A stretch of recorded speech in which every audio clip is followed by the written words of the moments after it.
Seiler discussing the failure of the Big Bang Theory. And you can start now. Thank you very much. So, good afternoon again. Now in the following 1 hour approximately, I will talk about the Catholic doctrine of creation and cosmology.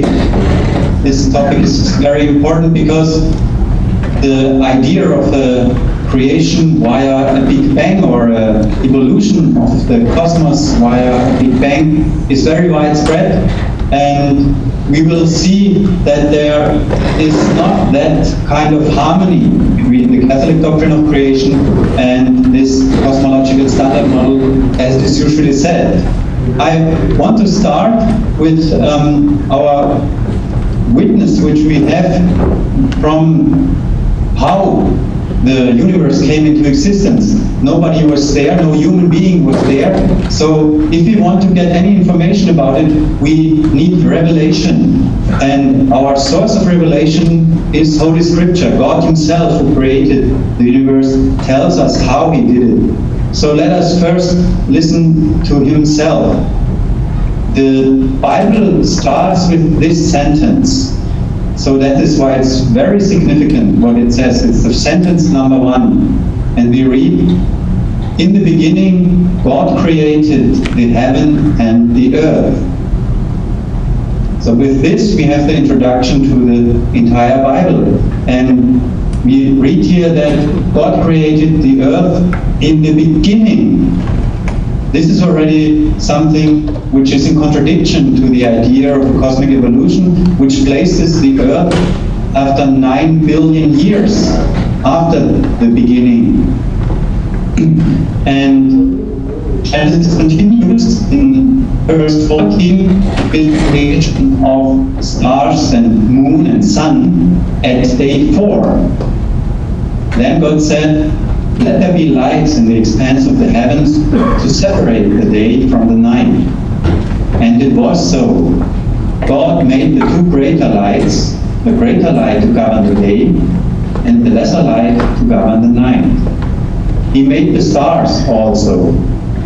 And God saw that it was good. There was evening, there was morning, a 4th day. So God tells us here that He created the universe, sun, moon, and stars by speaking them into existence, by His command only. And that this happened after He had created the earth. It was on the 4th day. And if we had read the 3rd day, we would also know that He created the sun after He had created the plants.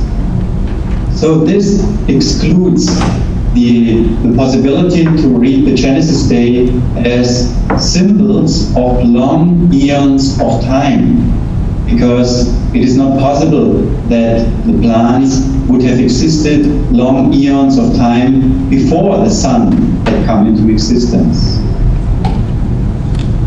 Jesus Himself in the New Testament in Mark 10:6 tells us that God created the earth in the beginning and not after a long evolution. He says, "But from the beginning of the creation, God made them male and female."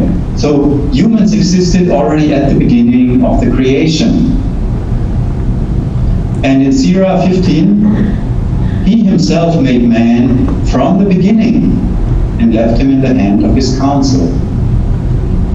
And in the Psalms, Psalm 33, "By the word of the Lord the heavens were made, and by the breath of His mouth all their host.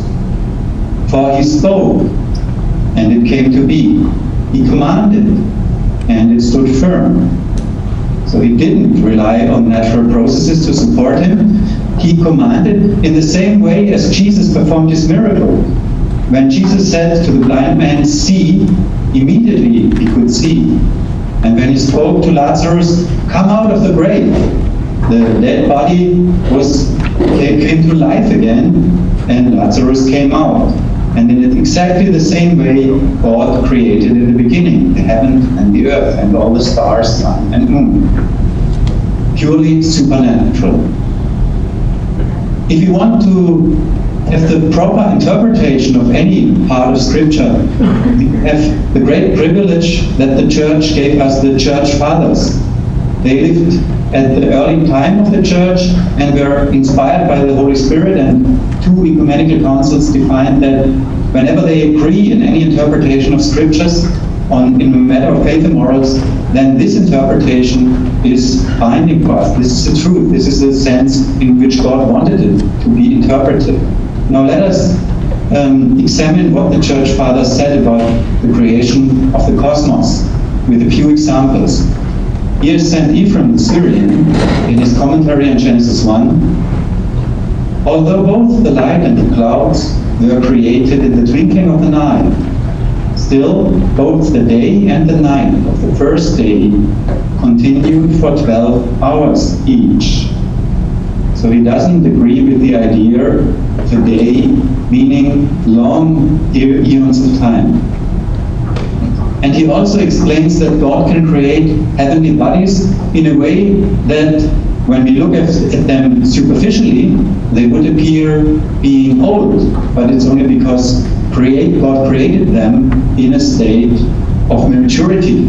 At the example of the moon, he explains, likewise, the moon was both old and young. It was young, for it was but a moment old, but was also old, for it was as full as it is seen on the 15th day. And St. Ambrose, he commented on Genesis, he, Moses, did not look forward to a late and leisurely creation of the world out of a concourse of atoms. This was a very prominent idea among the Greek and Roman intellectuals of his time. But he said, no, not a long, widespread, spread creation took place. It was all in an instant. As he continues, he writes in the Hexameron, Homily 2, and fittingly Moses added, he created, lest it be thought that there was a delay in creation. Furthermore, man would also see how incomparable the Creator was, who completed such a great work in the briefest moment of his creative act. So much so that the effect of his will anticipated the perception of time. And St. Athanasius,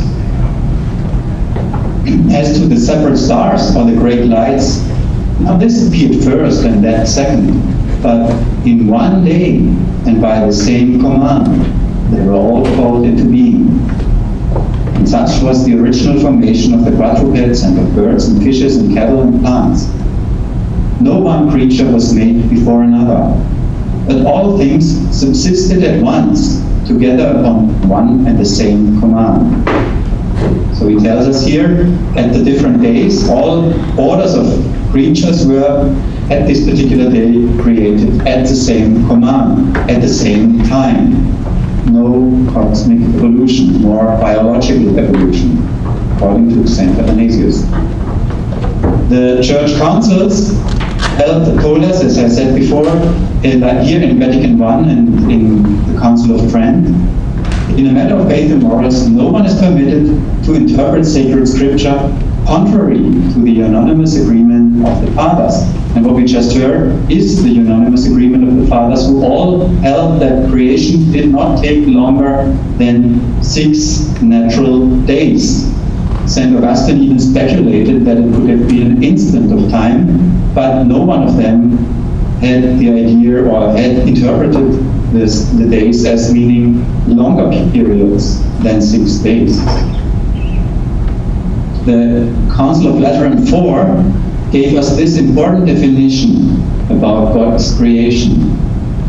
God, who by his own omnipotent power, not by natural processes, at once, from the beginning of time, created each creature from nothing, spiritual and corporal, namely angelic and mundane, and finally the human. This definition says that God created the angels and the natural world at the same time. So it doesn't leave any space for an interpretation where the natural world would have been, the creation of that world would have been spread over 13.7 billion years. because it happened at the same time when the angels were created. Must have been in a short moment. Now we have a look at the doctors of the church. One of them, St. Bonaventure, the close friend of St. Francis of Assisi, he reminded us we must specifically hold that physical nature was brought into existence in 6 days. And the angelic doctor, St. Thomas Aquinas, who had the best overview of all the church fathers, and that's why he was called the angelic doctor, in his Summa Theologica, he said, hence it remains that nothing can create except God alone, who is the first cause.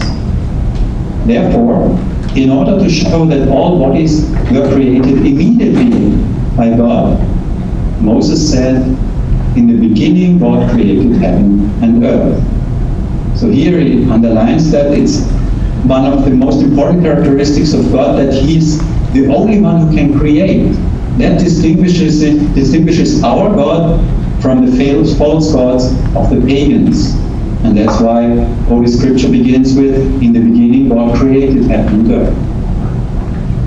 And another part of his Summa, he writes, the final perfection, which is the end of the whole universe, is the perfect beatitude of the saints at the consummation of the world. And the first perfection is the completeness of the universe at its first founding.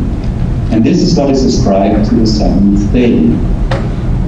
So here he presents another important element of the Catholic doctrine of creation, which is that creation was finished after the 6 days. The 7th day was a day of rest.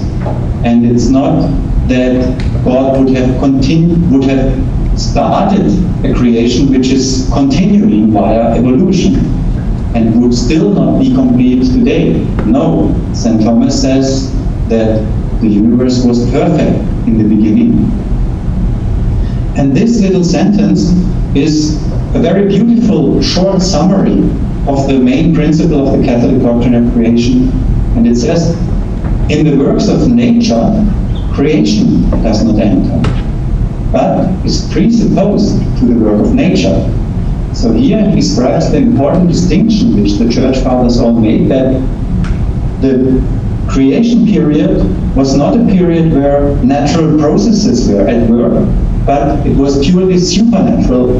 And then only later, when creation was finished, the natural processes were starting and took over, but creation did not enter there. Creation was finished. Miracles took place later, that's true, but that's different from the creation work in the beginning. And he points out this important aspect in another sentence. So therefore, it is impossible for any creature to create, either by its own power or instrumentally, that is, ministerially. So it's even not possible that evolution, cosmic evolution, could have helped God. God could have used it as a means of support. No, that's not possible. Only God alone did it. So let me summarize briefly the main aspects of the Catholic doctrine of creation. First, God created the universe, the earth, life and man, each instantaneously, in a very brief moment. And natural processes did not take part in creation, not even to support God's creative act. And creation was finished after creation began. The universe was harmonious and complete, and since then only natural processes are at work. This beautiful doctrine, which is the important fundament for all which follows later, and which is so important for us to understand who we are and who is God, this beautiful doctrine has been attacked, and this attack has been predicted 2,000 years ago by St. Peter the Apostle in his second letter. He predicted the rise of naturalism, this philosophy which dominates today all our culture. He says, scoffers will come in the last days with scoffing, following their own passions and saying, where is the promise of his coming? For ever since the fathers fell asleep, all things have continued as they were from the beginning of creation. This is St. Peter's way of describing the philosophy of naturalism. Why that? He says all things have continued. What is all things? Natural processes. And they have continued not from the end of creation, when creation was complete, but from the beginning of creation. In other words, natural processes were already at work at the beginning of creation and during creation. So they took part in creation. And he continues to say, these scoffers deliberately ignore this fact that by the word of God, not by natural processes, heavens existed long ago, and an earth formed out of water and by means of water, through which the world that then existed was deluged with water and perished. The first influential Catholic intellectual who fulfilled this prediction was René Descartes in the 17th century, when he wrote his discourse on the method, where he presented a new way of looking at creation. He writes, "It is an opinion commonly received by the theologians that the action by which he now preserves it, the world, is just the same as that by which he at first created it." So we recognize here what we have already seen in St. Peter's phrase. He preserves the world. Things have always been the same from the beginning. The natural processes are already at work right from the beginning of creation. And he continues, in this way, although he did not, to begin with, give this world any other form than that of chaos, provided that the laws of nature had once been established and that he had lent his aid in order that its action should be according to his own, we may well believe, without doing outrage to the miracle of creation, that by this means alone, all things which are purely material might in course of time have become such as we observe them to be at present. So now he even excludes God. Natural processes are not only a support of God's creation, but they alone could have done the creative act. And he continues, and their nature is much easier to understand when we see them coming to pass little by little in this manner, than were we to consider them as all complete to begin with. Now, at the same time as René Descartes put forth this proposition, another genius was living in France, Blaise Pascal, and he did not at all follow his idea, and he recognized that this is a very dangerous idea. In his Pensées, he writes, I cannot forgive Descartes. In all his philosophy, he did his best to dispense with God. But he could not avoid making him set the world in motion with a flip of his thumb. After that, he had no more use for God. And it took less than 300 years, then another man came on the scene who put this concept, making God, setting the world in motion with a flip of his thumb, in a very more theoretical way, and this was Georges Lemaitre, a Belgian priest who is the father of the Big Bang theory, the idea that God set the world in motion with a flip of his thumb. The birthday of the Big Bang theory was in 1931, when he published his article in Nature, which was entitled The Beginning of the World from the Point of View of Quantum Theory.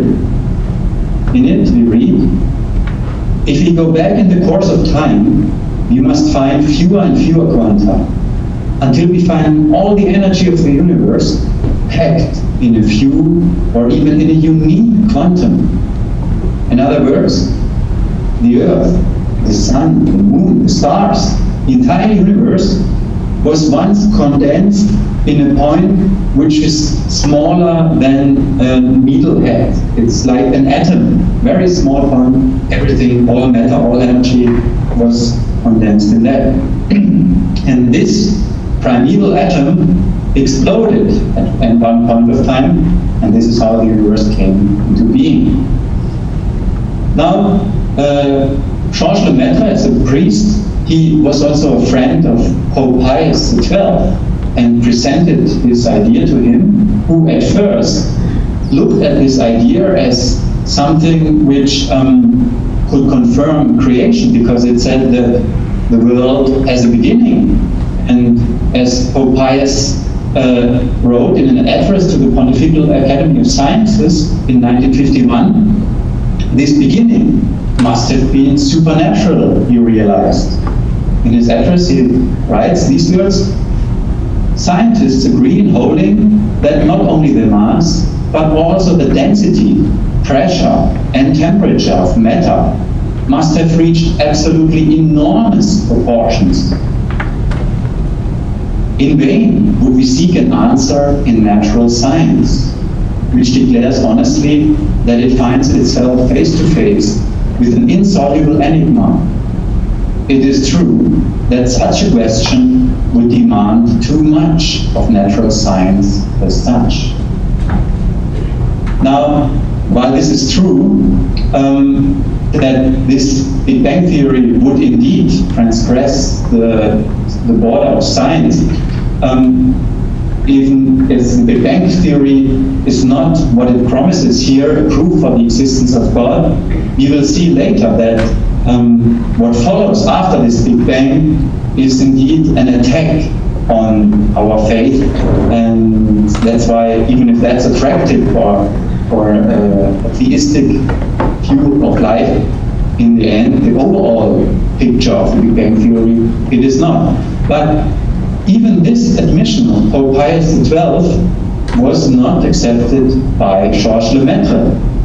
As Simon Singh, the science writer of the BBC, wrote in his book Big Bang in 2010, Lemaitre contacted Daniel O'Connell, director of the Vatican Observatory and the Pope's science advisor, and suggested that together they try to persuade the Pope to keep quiet on cosmology. The Pope was surprisingly compliant and agreed to the request. The Big Bang would no longer be a matter suitable for papal addresses. Now let us come to the arguments for the Big Bang theory. Georges Lemaitre derived his idea first from a mathematical solution of the Einstein-Friedman equations, but he also knew that there are arguments in favor of it. And one of them is the famous redshift of starlight. What is the redshift of starlight? You probably all know the Doppler effect of sound. When an ambulance approaches you, comes closer to you, you hear that its sound is elevated. It's appearing at higher frequency to your ear. While when the ambulance has passed by and is receding from you, you hear the tone at a lower frequency. And the same is true for light sources. Light is an electromagnetic wave, and when the light source is receding from the observer, then its frequency its light waves are stretched. That's why the frequency which arrives at our eyes appears lower. We call this a redshift of the starlight.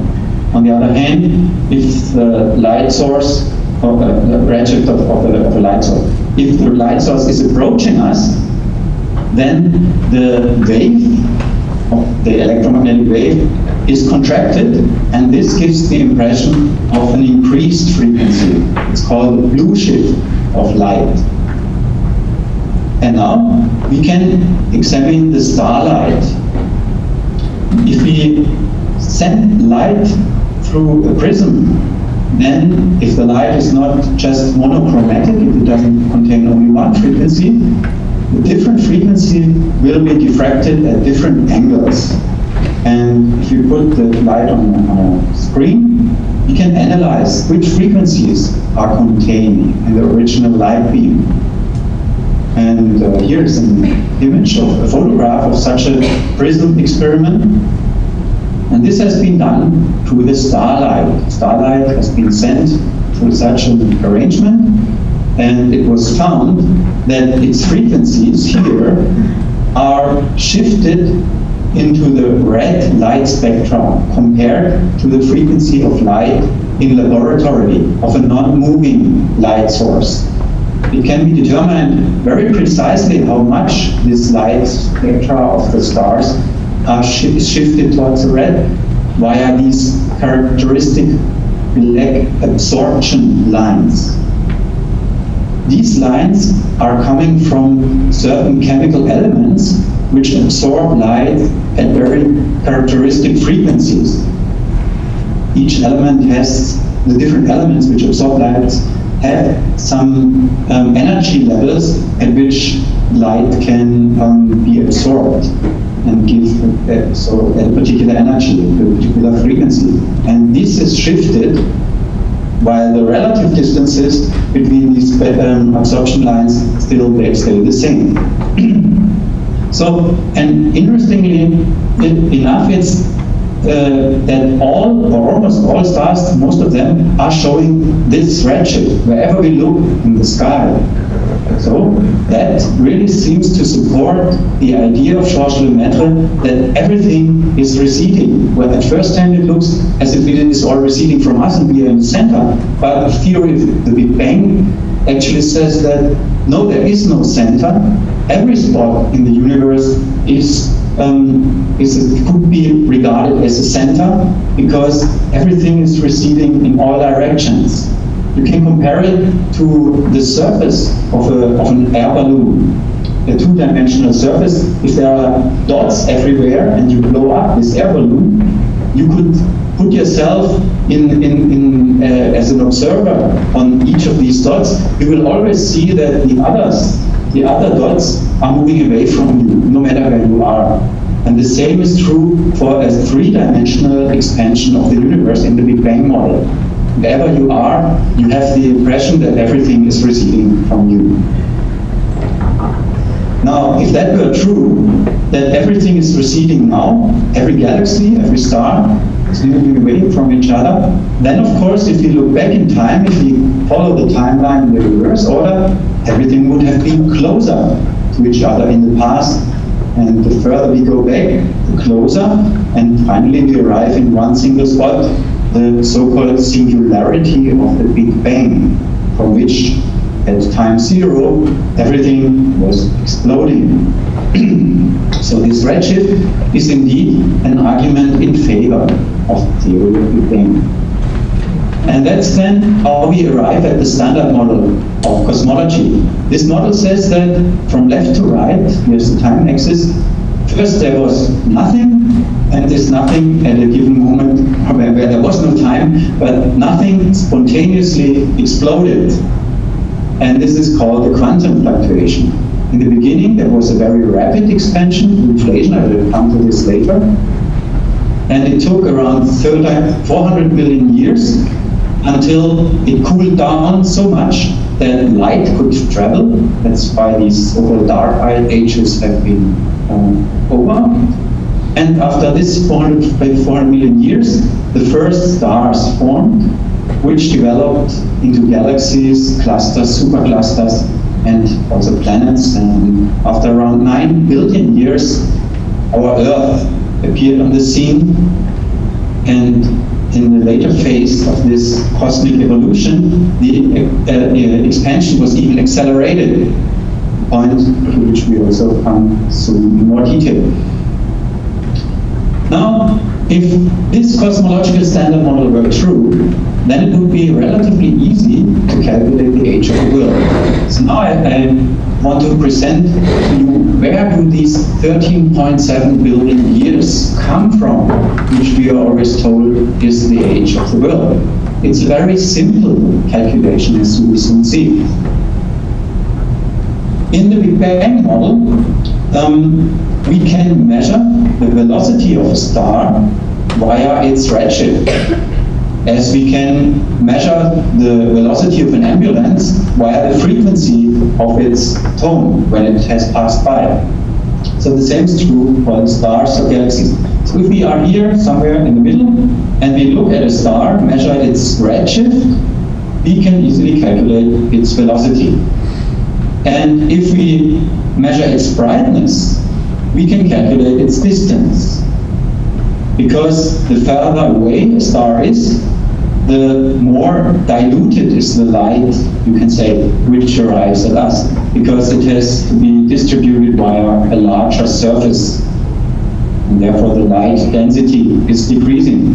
So under these assumptions, under these simple assumptions, it's very easy to measure these two quantities, velocity and distance of the star. And since the assumption of the Big Bang Theory is that in the beginning everything has been in the same spot, therefore this distance is for every star, or every star has traveled the same time, every galaxy. And what is this travel time until it has reached this distance? Can be very easily calculated by applying the same law of motion which we apply for bicycles, for cars, the law of linear motion of constant velocity. Distance, which a body is moving, is just the product of velocity times travel time. And we can change this equation to travel time is just the quotient of distance divided by velocity. And this is the same quotient for all stars and galaxies, more or less. And it gives us this famous 13.7 billion years. That's how easy it is calculated. There is still a certain correction factor to be added, but this changes it all only by 5%. This correction factor takes into account that the velocity has not been totally the same, but almost the same. So that's how the Big Bang model simply calculates the age of the world. But as you see, there are assumptions in it and an unproven extrapolation. This extrapolation is that the movement has always been the same since the beginning of creation. In other words, the prediction of St. Peter is in there. The Big Bang Theory has it as a very strong, a very important element. And also, this assumption is in, and it is unproven, that the redshift is really a measure for velocity and the brightness is really a measure for distance. We will soon see more data on that. Coming to the next phenomena, which is presented as an argument or even a proof for the theory of Big Bang, that's the cosmic microwave background. When we look with a microwave detector into the night sky, into these vast areas which are black where there are no stars, then we see that wherever we look, there is a radiation coming to us in the microwave frequency range. And this microwave radiation has been predicted based on the Big Bang Theory by Alpha Terman. It was published in Nature, their prediction in 1948. They said that there should be a microwave background coming from the Big Bang as a leftover from the Big Bang, from the very early phase of the universe. And this microwave background radiation should correspond to a temperature of 5 Kelvin. And it's of course a very great success of the theory if one of its predictions is later found to be true. And this was the case with the background radiation. It was discovered almost 20 years later and found to have a temperature of 2.73 Kelvin. This has been celebrated as a proof for the Big Bang Theory. Now, let us examine these arguments for the Big Bang. First, we start with the cosmic microwave background. Is it really a proof for the cosmological standard model?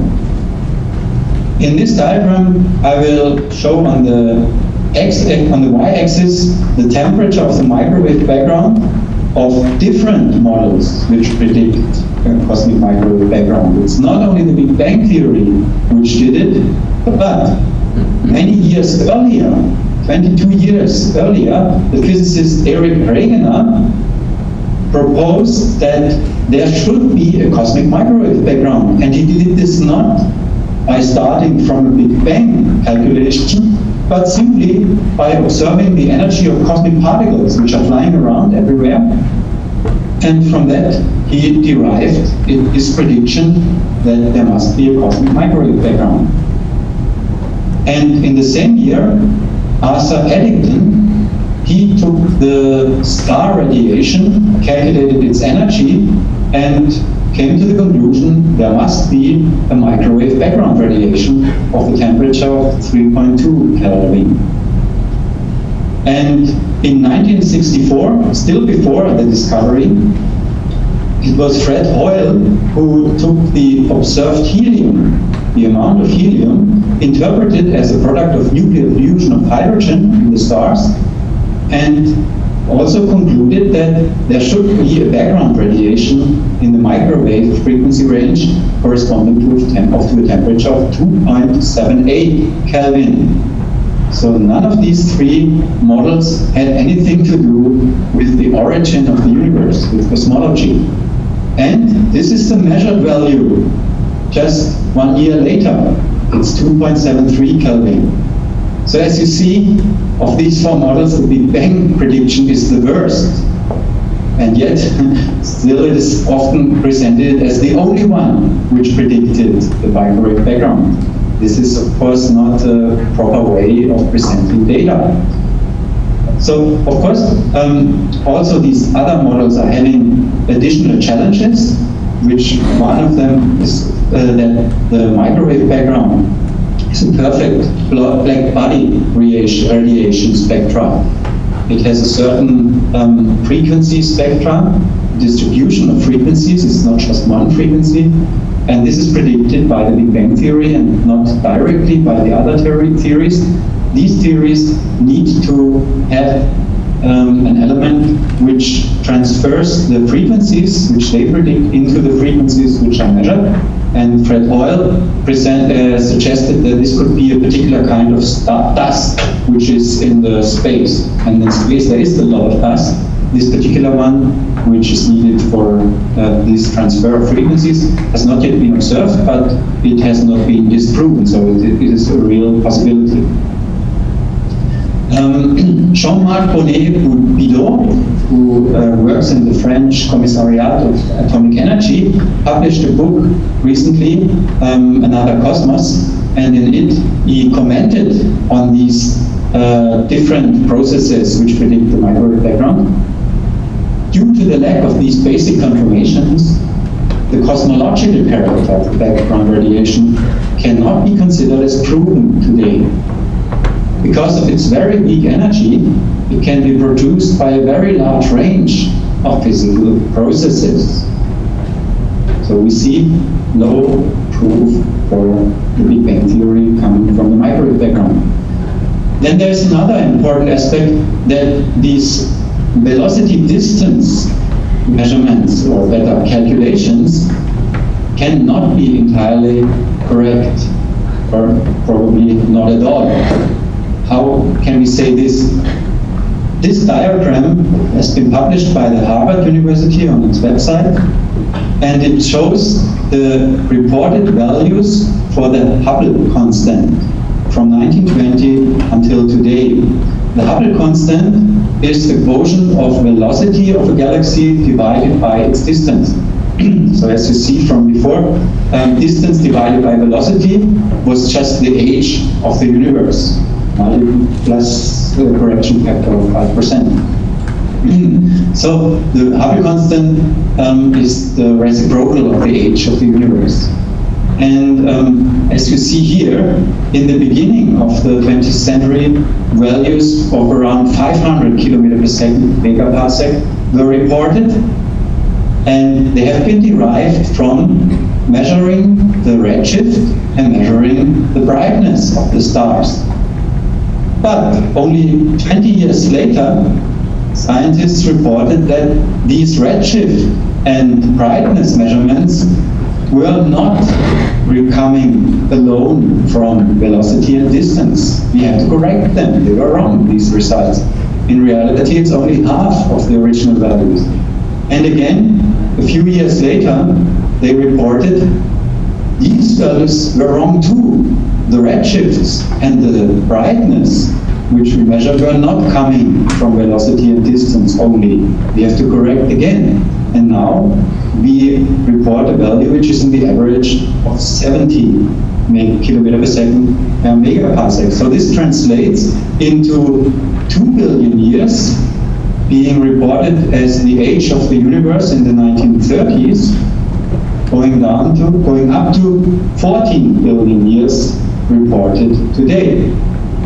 And even if we zoom in the more recent years, we find that the different results for the Hubble constant are still not in agreement with each other. In fact, they are fluctuating by 100% from the lowest to the highest value which are reported today.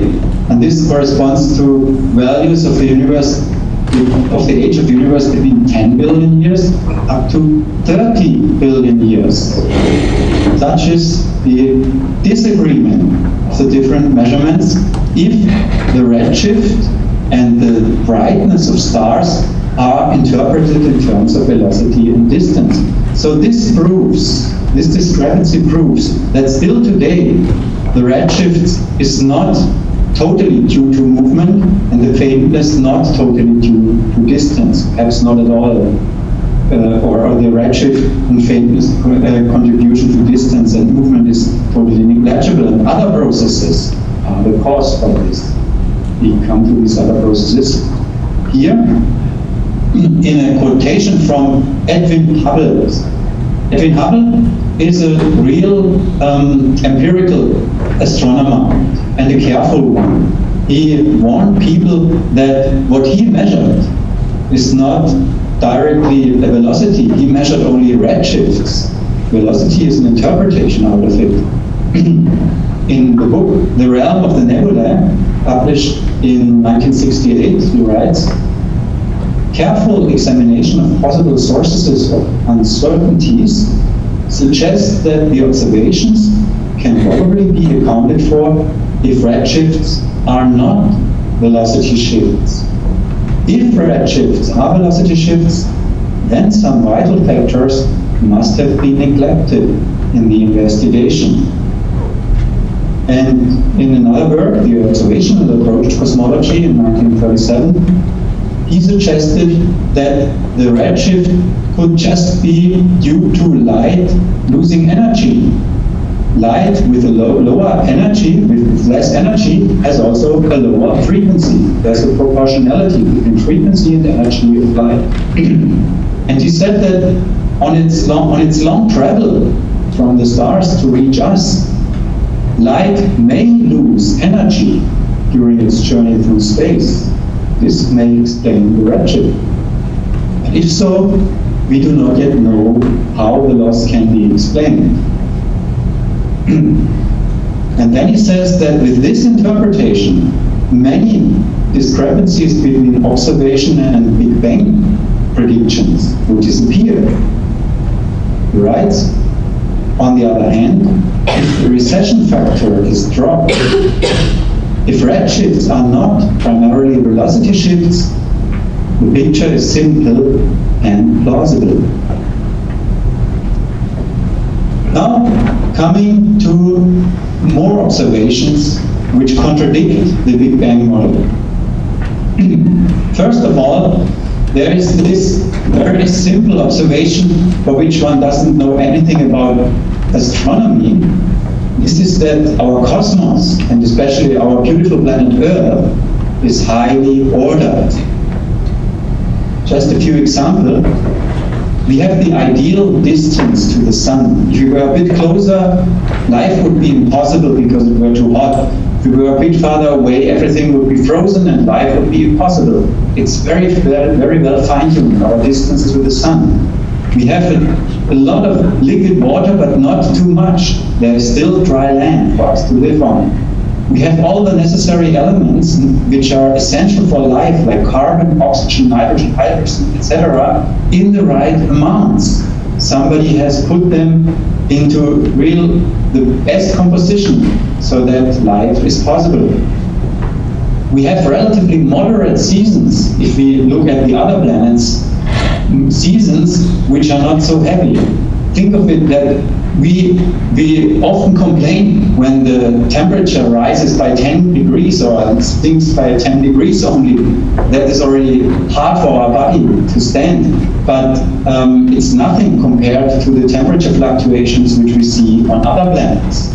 And we also have here on Earth an absence of heavy earthquakes, volcanic eruptions, radioactivity, poisonous chemicals, and all of these things which need somebody to plan this planet so that this works in such a beautiful, ordered way. Now, is it possible that an initial, totally disordered explosion could produce this beautiful order? No, certainly not. Why not? It contradicts the basic natural law, which is the second law of thermodynamics.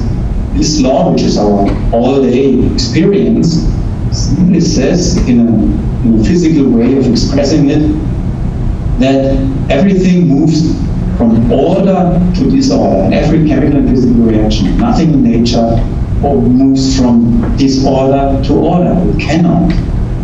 Now, people will sometimes say that, but in open systems, everything is possible, where energy can be exported. But this is not correct. In open systems, only such processes like crystal formation, snow crystals from water molecules, can take place, but only because this symmetry is already present in the underlying molecules. And this is not the case here for the Earth. Its order is not contained in an underlying molecule, underlying atoms. Therefore, even in open system, even by exporting energy, this kind of order can never be produced by natural processes. It is a real violation of the second law of thermodynamics, which says that entropy cannot diminish by natural processes. So therefore, it's impossible that this has happened. Now, this will already be sufficient to disprove the Big Bang theory from a natural science point of view. Intuitively, we know, everybody knows that this cannot be correct. But there are more phenomena which contradict the Big Bang predictions, and we will examine them now. One of them is the essential trouble which the Big Bang theory has in explaining how stars came into existence. This should be one of the most important things a theory to explain, which wants to explain the existence of the universe naturalistically, should perform. How do the stars come to existence? Now we will see that there is a natural obstacle against the theory of gravitational star formation. This star formation theory says that in the beginning, after the first 400 million years of the cosmic evolution, in the Big Bang scenario, there were nebulae of light elements. And by the gravity of these elements, of the molecules, these molecules became contracted. They came closer to each other until they were so close that they became very hot. And it ignited into a star. This is how it should have happened. All star formation theories start with this. However, there is a big problem in it, which is usually not mentioned in popular media, but the scientific literature is well aware of this. This simple formula, nebula plus gravity, does not work. Why not? Because there is another natural force which is much stronger than gravity. It's gas pressure. The gas molecules are not coming close to each other because they will push each other away by gas pressure. It's a phenomenon which we all know from our all-day experience. If we push the trigger of an aerosol, we will see that the gas, the pressurized gas, will move outward. But we will never observe, we can wait for billions of years, that gas will move back into the bottle and pressurize itself by natural processes. That's impossible because the gas pressure is much stronger than the gravitational attraction of the gas molecules. Now, this is a big difficulty for the theory of nebula contracting themselves, but solutions have been proposed, and one of them is the following.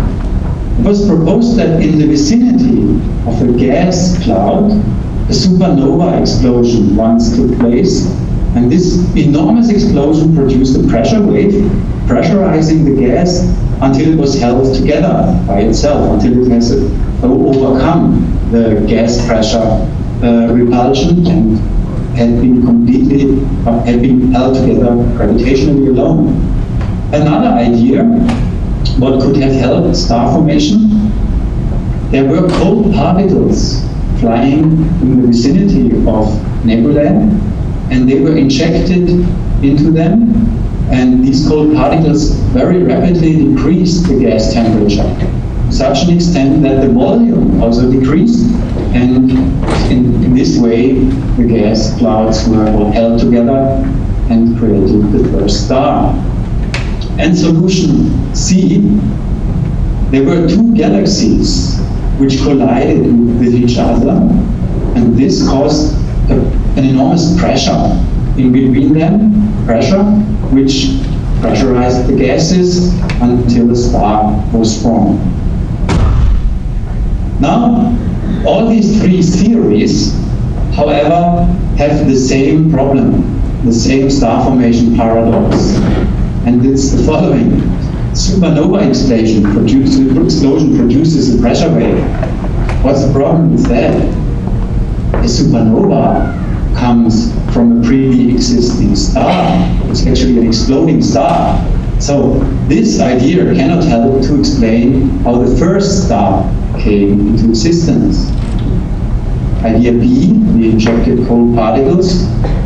Now, grains and particles can only, in the Big Bang framework, have been produced in a pre-existing star. So another failure to explain the origin of stars. And colliding galaxies causing compression. Well, galaxies are just masses of stars, so they also come from pre-existing stars. So that's why Eva Novotny in her textbook, Introduction to Stellar Atmospheres and Interiors, admits the process by which an interstellar cloud is concentrated until it is held together gravitationally to become a protostar is not known. And Martin Harvard, in a book review in Science in 1986, the silent embarrassment of modern astrophysics is that we do not know how even a single one of these stars managed to form. And Charles Strada, again in Science in 1990, the origin of stars represents one of the most fundamental unsolved problems of contemporary astrophysics. So here we see the scientific literature admits that the Big Bang theory even is incapable of performing the most fundamental task to explain how the stars came into existence. It's very similar to the problem of the theory of evolution, of biological evolution, which cannot explain how life came into existence. You will see another parallel with the theory of biological evolution in the next chapter here. It's the cosmic fossil record. There is an interesting parallel to the geological fossil record because of this. If the Big Bang theory were true, then we would have the unique opportunity to watch the past.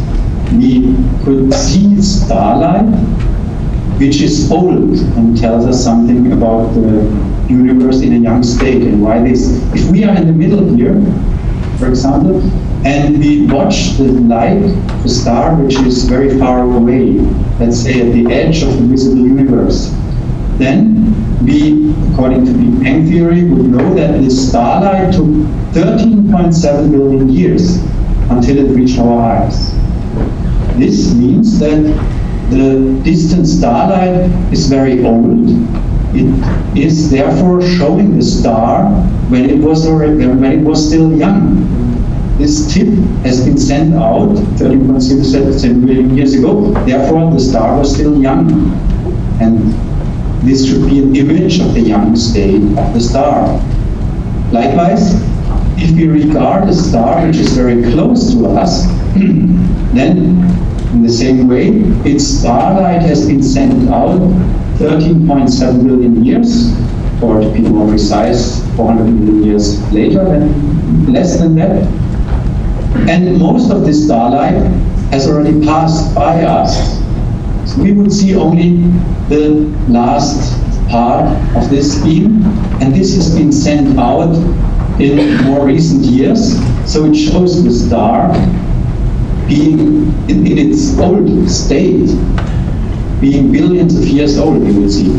So in other words, if we compare what we see in our vicinity with what we see in far distances, we should see a difference in time ranging over billions of years. And if evolution of the cosmos were true, then of course we should see changes in the forms of galaxies. If we compare the nearby galaxies with the faraway galaxies, we should even see hints of galaxy formation or of star formation when we make this comparison. So it's very similar to the geological record, where going from bottom to top, if this time succession were true, should tell us something about the history of life. Here we should see something about the history of the universe. But what do we actually see? With the Hubble Space Telescope, we have advanced in very distant regions. Beautiful galaxies we have found, but for many surprising result was that the galaxies in these young regions, in the faraway regions, look just like those in the nearby, in the old regions. There is no cosmic evolution to be observed, and there is no unambiguous observation of galaxy formation. This is really very much against the predictions of the Big Bang Theory, as Marcus Chown admits in New Scientist in 2005, when he quotes Eric Lerner. But there's a problem. We don't see young galaxies in distant regions, says Eric Lerner. We see old ones. They have pretty much the same range of stars as present-day galaxies. And even these spiral galaxies, which we will soon see, they have the same form, the same pattern in the far distances as nearby, although supposedly the nearby ones are rotating for billions of years longer than the faraway galaxies. And another confirmation coming from Richard Ellis from the California Institute of Technology, where the Keck and Spitzer telescope observatory is. He wrote, "The real puzzle is that these galaxies seem to be already quite old, when the universe was only about 5% of its current age." Coming to another unexpected observation, the star movements. We just told that there are spiral galaxies. These images here consist of millions or even hundreds of millions of stars in an arrangement which is rotating. And we can measure this rotation speed, and it was surprising for many that the rotation speed is so high, so fast, that these structures should have been completely dissolved since a very short time compared to the billions of years which the Big Bang requires for them to be stable. So at best they could have been rotating for a few hundred millions of years, but not for billions of years. This is an enormous problem for the Big Bang Theory. And how is it tried to solve this problem? By an introduction of additional matter. The theorists are proposing that this spiral galaxy is not all what exists. In reality, there is a halo of matter around it, which provides the needed gravity to keep the structure stable for billions of years.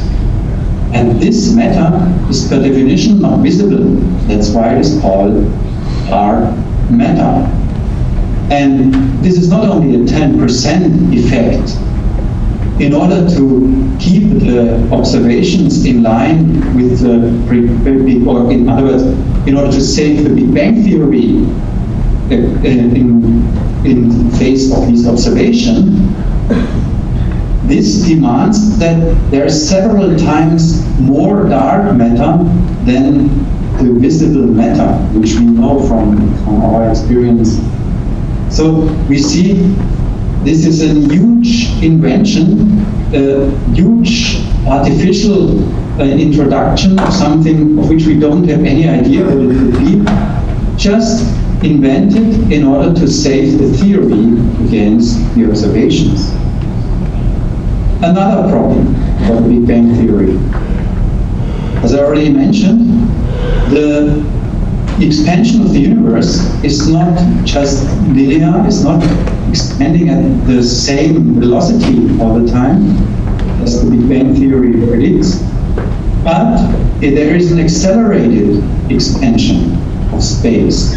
This is the result of more recent redshift measurements of supernovae. This was a great surprise to the astronomers, to the cosmologists, and because an explosion would not lead to something which at a later time expands in a more rapid way than initially.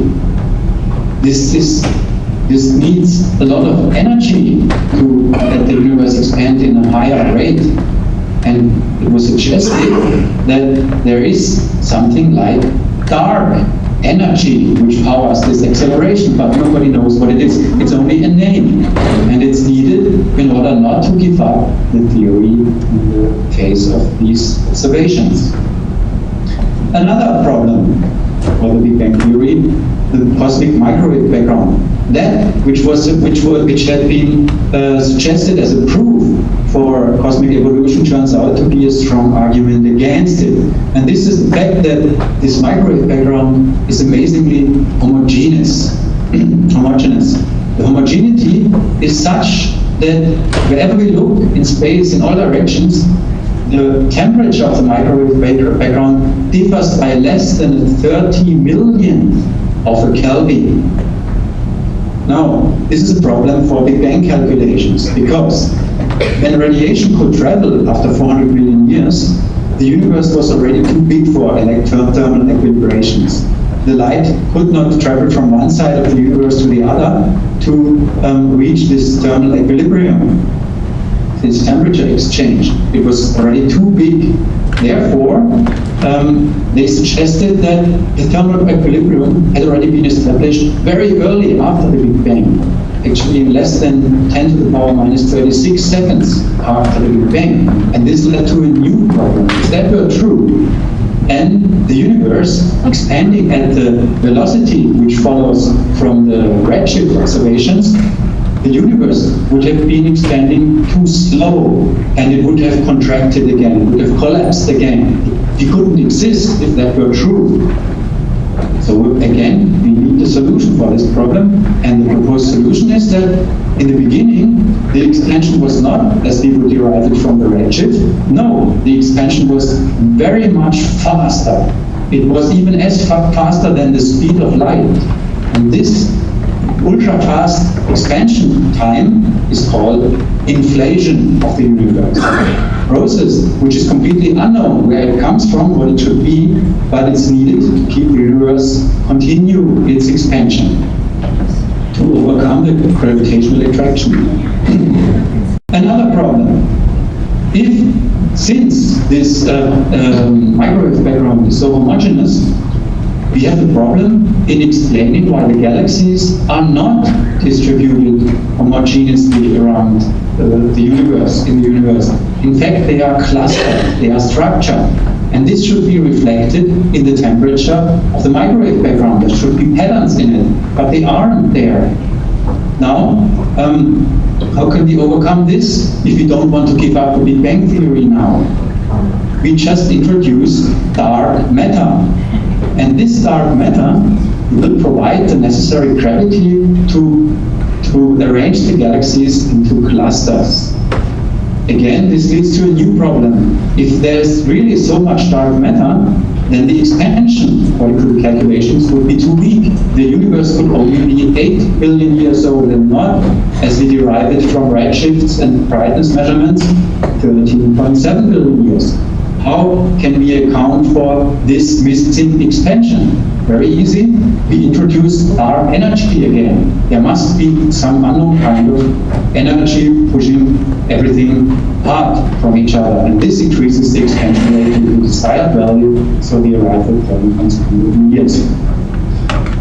Coming to the next contradiction between observation and prediction. The Big Bang Theory predicted a density of deuterium, helium, and lithium abundances, which is 20 times lower when compared to what is actually observed. Or, sorry, it's the other way around. The observation is 20 times lower than what is predicted by the Big Bang Theory. This is a huge discrepancy. And what is the solution to this problem?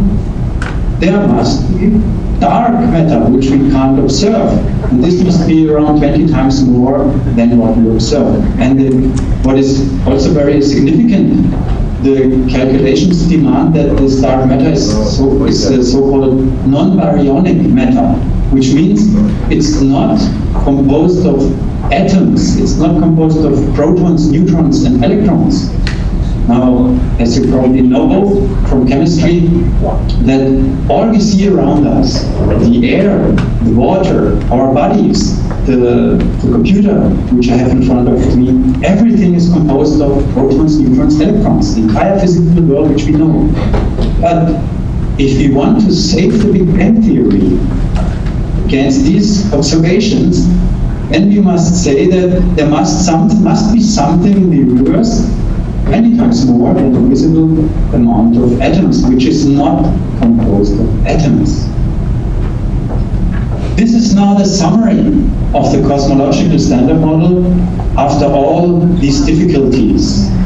And the official summary published by NASA says that our universe is composed only to 4.6% out of atoms, while the rest, 95% of the universe, is composed of dark energy and dark matter.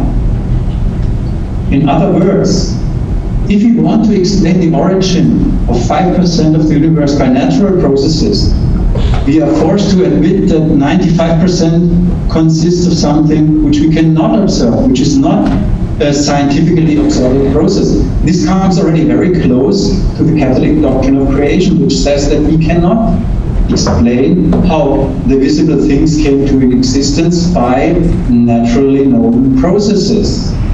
So this is a strange agreement with the Catholic doctrine of creation. However, of course, they would say dark energy and dark matter are natural things. They would say it's not coming from a divine creation.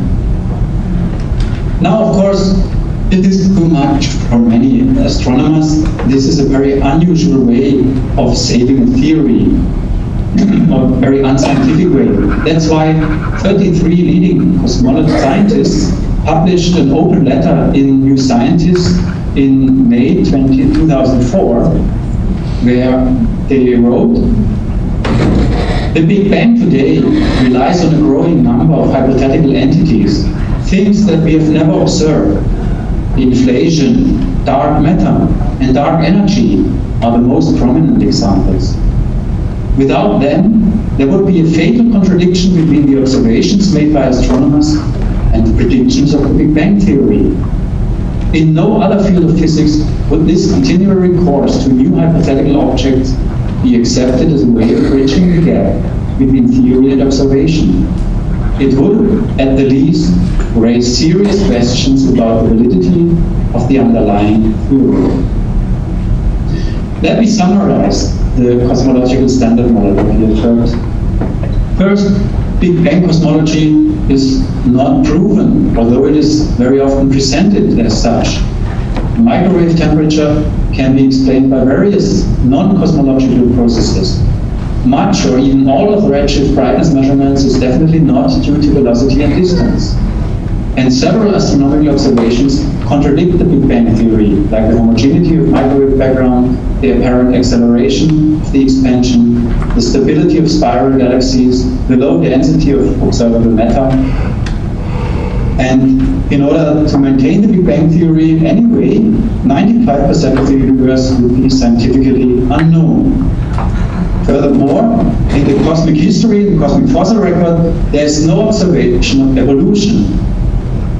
And star formation cannot be explained by natural processes. And finally, the cosmic order formation cannot be explained by natural processes. It even violates the basic natural law, the second law of thermodynamics. In front of this, it's understandable that the European Southern Observatory wrote in the journal Spaceflight in 2004, this and many other recent astronomical observations point increasingly to the conclusion that a mature, active, evolving and expanding universe could have come into being in an instant creation. So that's an important admission, and it comes very close to the doctrine of creation. Even an evolving universe would not be a problem for the Catholic doctrine of creation unless it is, as long as it is upheld that an expansion, if redshift is really an expansion, cannot be extrapolated back to the beginning. That's the important point. Even if today the stars and galaxies would be expanding to a certain extent, it wouldn't say that it was always like that. Now, why is the Big Bang theory, to conclude, incompatible with the Catholic faith? Let me summarize. First, the scientific counter-arguments cannot be ignored. As Catholics, we are bound to scientific honesty. Second, the billions of years which are implied by the Big Bang theory contradict Holy Scripture, the fathers, doctors, and councils of the Church. It would be a complete revision of the doctrine of creation. Furthermore, Genesis reveals that Earth and plants were created before sun and stars, while the Big Bang theory says it's vice versa. Therefore, an allegoric interpretation of the Genesis days, in order to fit to the Big Bang theory, would imply a change of the sequence from Genesis, and this, of course, would not be acceptable. And finally, only God, but no natural process, can create order. If Big Bang were true, then nature would create. Nature would do something which only God can, and this would be a divinization of nature. It would be a form of pantheism in which we are arriving by saying God created by Big Bang. Now, let me, at the very end of this talk, give you an important testimony that shows that God does have the power and does make usage of this power to move heavenly bodies without natural processes. This is a newspaper image published in the year 1917 in Portugal by Seiler. We are seeing here 70,000 people gathered at the Cova area in Fatima, where God performed the greatest public miracle after the resurrection of Jesus Christ. And what happened here led many people to fall down on their knees and to acknowledge that God is Lord over the universe and over our lives.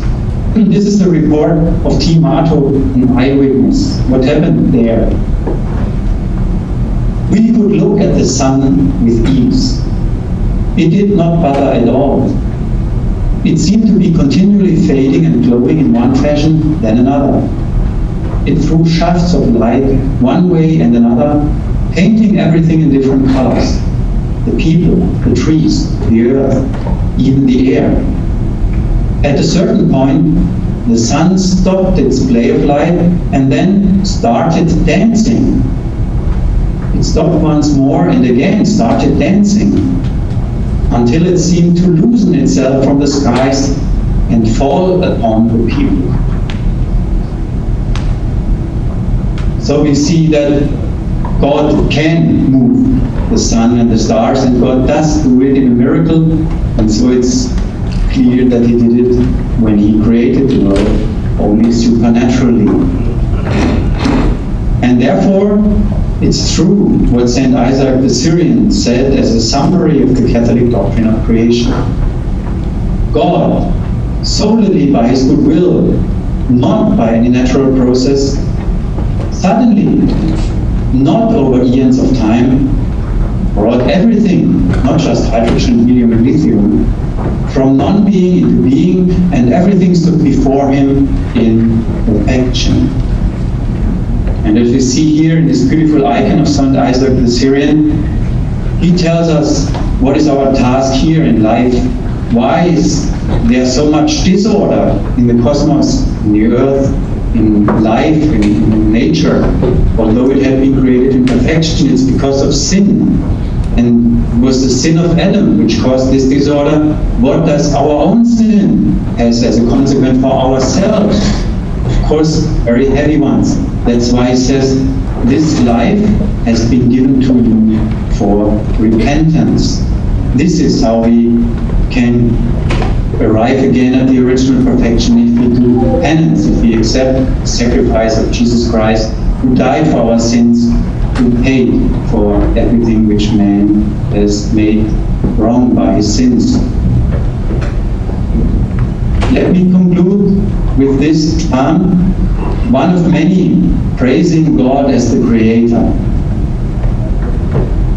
When I look at your heavens, the work of your fingers, the moon and the stars, which you have set in place, what is man that you are mindful of him?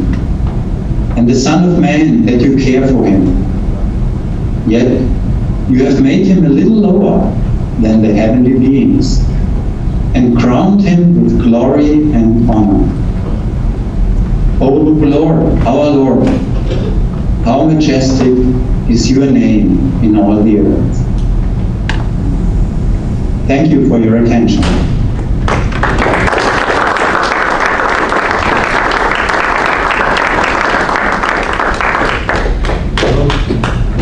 Hello, Dr. Seiler. Can you hear me? This is John Wynn. Yes, John, I can hear you very well. It's good to hear your voice. Thank you so much for staying up late, probably past your bedtime, but very informative talk as always. We're running a bit behind, but I'm wondering, do you have time for just 2 or 3 quick questions? If our audience has anything burning in their heart to ask? Yes, of course I have time. It's only 10 o'clock and it's weekend, so please. All right, very good. Okay, so are there any questions we would like to ask Dr. Seiler? The audience. Yes. Yeah, for the distance, Tom Seiler, let's stick together. There's a fundamental assumption in trying to calculate the center of the universe that we have to be able to estimate that distance. Calculations seem to say that we can really pinpoint that down. How are they claiming to be that accurate in measuring the actual diameter of the universe at these points? It was acoustically a bit difficult. John, could you repeat the question? I'm not sure I can, but here comes Dr. Kenny. The question I have is, how are they claiming to measure the diameter of the universe in order to estimate the age of the universe? I see. It's a fundamental concept that's going to need to be known other than just the distance, an estimate distance from us. How they, I see, how they assume how they can know what the diameter is, and from that they calculate the age of the universe. That's right. Actually, for calculating the age of the universe, you don't need the diameter. all you know is the distance between two objects and how strong is the redshift which appears on one of these objects when you look on the other object. Why is that? Because in the Big Bang theory, every point in space is receding from the other ones. So, and they do this since the Big Bang. Every spot in space is receding since the Big Bang. Therefore, whenever you take two spots, and then you know they are receding from each other since 13.7 billion years, or since the time which you want to measure, and you know they are expanding at a constant velocity. Apparently, you know that from the redshift, and you know from the distance, from the faintness, the distance between these two. So by applying the simple law of linear motion, you have already found the time, how long it took between these two objects to travel. And this is the same time for any other two objects. So you don't need to have the diameter of the universe. You can just take us as one of these objects.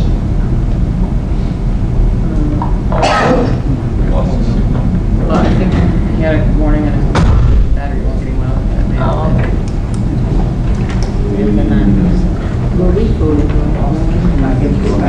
Oh, okay. So he was out there. Hi. So interesting. Is he's not